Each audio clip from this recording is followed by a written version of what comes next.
Məsum imamlarımız öz etiraflarında Allahla necə ünsiyyət qurmağın, üslubun, yolun öyrədiblər. Məsələn, müraciətdə İmam Zeynul Abidin ağa buyurur ki, İlahi, keyfə əd'ukə ənə.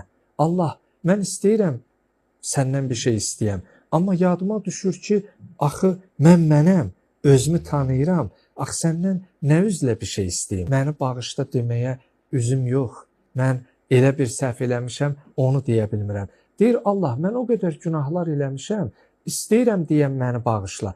Amma yadıma düşür ki, axı mənəm. Biraz keçir, deyir ruhlanla düşünürəm sənin barəndə ki, və keyfə aqta'u rəcai minkə və əntə ənt. Allah, bəs ümidimi də səndən necə kəsim ki, sən də sənsən. Həmi etirafın acizliyini, həm də Allahın əzəmət və qüdrət. Son sözlə sözümü bitirim. Duanın ardında buyurur ki, İlahi, əntə tərhamu mən ləm yətəzarra iləyik. Allah, sən elə bir varlıqsan ki, sənə yalvarmayanı bağışlayırsan.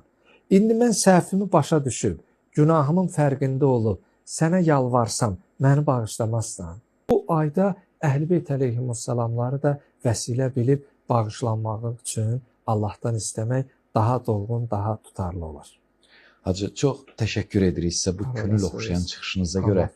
Həqiqi mənada çox mühüm nöqtələr və maraqlı məqamlar açıqladınız ki, bu mübarək ayda, bu mübarək, müqəddəs günlərdə tamaşaçılarımız üçün də çox faydalı olacağını, eləcə də sizin çıxışınızdan fayda götürüb öz əməllərinə, öz niyyətlərinə və öz itaətlərinə, ibadətlərinə qatqı qatacaqlarını ümid edirik. Allah razı olsun. Allah bu ümiddə bizi yanıltmasın.